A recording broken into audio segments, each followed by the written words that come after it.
ഈശോ ശിഷ്യന്മാരോട് ചോദിച്ചു, നിങ്ങൾ ഉറങ്ങുന്നത് എന്ത്? നിങ്ങൾ ഉറങ്ങുന്നത് എന്ത്?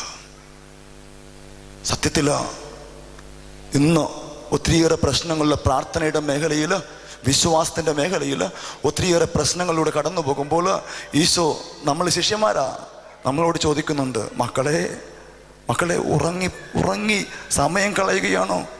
ഉറങ്ങരുത്. അലസമായിട്ട് കളയാൻ നിങ്ങൾക്കുണ്ടാവരുത്. ഈ അച്ഛനെ കുറിച്ച് തന്നെ ചിന്തിക്കണം. ഞാൻ ചിന്തിക്കുന്നു,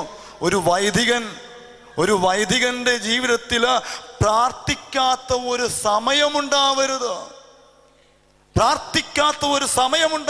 കാരണം എന്നെ സംബന്ധിച്ച് ഇപ്പൊ എൻ്റെ മൊബൈൽ തുറന്നു നോക്കിയാൽ കോളുകൾ ഉണ്ടായിരിക്കും, മെസ്സേജുകൾ ഉണ്ടായിരിക്കും, ഒത്തിരിയേറെ ഉണ്ടായിരിക്കും.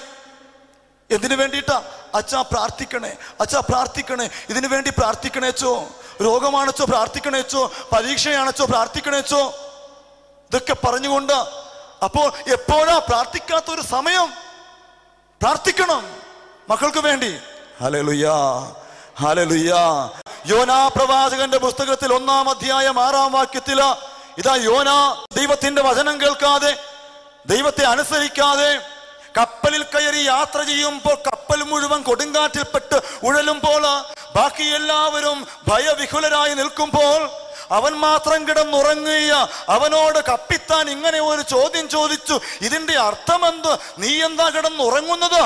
എഴുന്നേൽക്കുവിൻ, നിന്റെ ദൈവത്തെ വിളിക്കുവിൻ. എഴുന്നേറ്റ് നിന്റെ ദൈവത്തെ വിളിക്കുവിൻ. പ്രാർത്ഥിക്കാതെ അലസമായി ചെലവഴിക്കേണ്ട ദിവസങ്ങളോ കാലഘട്ടമോ അല്ല ഇത്. ഹല്ലേലൂയാ, ഹല്ലേലൂയാ. ഈ കഴിഞ്ഞ ദിവസം ഒരു സഹോദരി എന്നെ വിളിച്ചു, അച്ഛോ എനിക്ക് വേണ്ടിയിട്ടൊന്ന് പ്രാർത്ഥിക്കാമോ? അച്ഛൻ ഒന്ന് അവിടെ നിന്ന് പിതാവിന്റെയും പുത്രന്റെയും പരിശുദ്ധാത്മാവിന്റെയും നാമത്തിൽ എന്ന് പറഞ്ഞാൽ മാത്രം മതി, ഒരു ബ്ലെസ്സിങ് മതി അച്ഛോ, ഒരു അനുഗ്രഹം. ഞാൻ ചോദിച്ചു, എന്തിനു വേണ്ടിയിട്ടാണ് പ്രാർത്ഥിക്കുന്നത്? അച്ഛോ ഞാൻ എല്ലാ ദിവസവും 500 വിശ്വാസ പ്രമാണം ചൊല്ലും. 500 വിശ്വാസ പ്രമാണം ഞാൻ ചൊല്ലും. വേറെ ഒന്നിനും വേണ്ടിയിട്ടല്ല, തിരുസഭയുടെ നിയോഗത്തിന് വേണ്ടിയിട്ട് 500 വിശ്വാസ പ്രമാണം. ഞാൻ കഞ്ഞിയും കറിയും വെക്കുമ്പോഴും അടിക്കുമ്പോഴും വൃത്തിയാക്കുമ്പോഴും എന്ത് പണി ചെയ്യുമ്പോഴും ഞാൻ ഇങ്ങനെ ചൊല്ലിയിട്ട് നിയോഗം സമർപ്പിക്കും, തിരുസഭയുടെ നിയോഗത്തിന് വേണ്ടിയിട്ട്. 2-3 ദിവസങ്ങളായിട്ട് തിന്മ എന്നെ അനുവദിക്കുന്നില്ല, എനിക്ക് ചൊല്ലാനായിട്ട് ബുദ്ധിമുട്ട് വരുന്ന ഒന്ന് പ്രാർത്ഥിക്കും. ആ തീഷ്ണത കണ്ടപ്പോൾ ഉറപ്പായിട്ട് ഞാൻ പ്രാർത്ഥിച്ചു, മൊബൈലിലൂടെ തന്നെ പ്രാർത്ഥിച്ചു.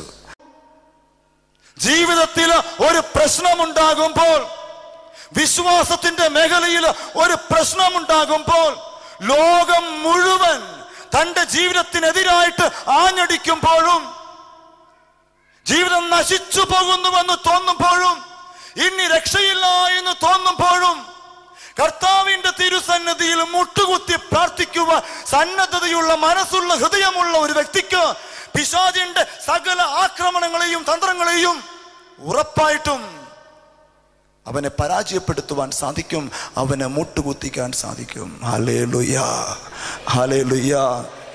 പ്രിയപ്പെട്ട മക്കളെ, ഈശോ ഇത് നമ്മളൊന്നും മനസ്സിലൊന്ന് കാണണം. ഈശോ ഒത്തിരിയേറെ വേദനയുടെ പാരമ്യത്തിലൂടെ കടന്നു പോകുന്ന സമയത്ത് ഈശോ ഈ ഗെത്സമനിയിൽ പ്രാർത്ഥിക്കുന്നത്. അവിടെ എഴുതി വച്ചിട്ടുണ്ട് 44-ാം വാക്യം, അവൻ തീവ്ര വേദനയിൽ മുഴുകി കൂടുതൽ തീക്ഷ്ണമായി പ്രാർത്ഥിച്ചു, അവന്റെ വിയർപ്പ് രക്തത്തുള്ളികൾ പോലെ നിലത്ത് വീണു. അത്രമാത്രം സഹിച്ച് പ്രാർത്ഥിക്കുക, അത്രമാത്രം സഹനത്തിലൂടെ കടന്നു പോകുമ്പോഴാ അവൻ ഇങ്ങനെ പ്രാർത്ഥിച്ചത്. മനസ്സിലാക്കിക്കൊള്ളുക, എത്രമാത്രം പ്രശ്നമുണ്ടോ അത്രമാത്രം ശക്തമായിട്ട് പ്രാർത്ഥിക്കണം. ഹല്ലേലൂയാ.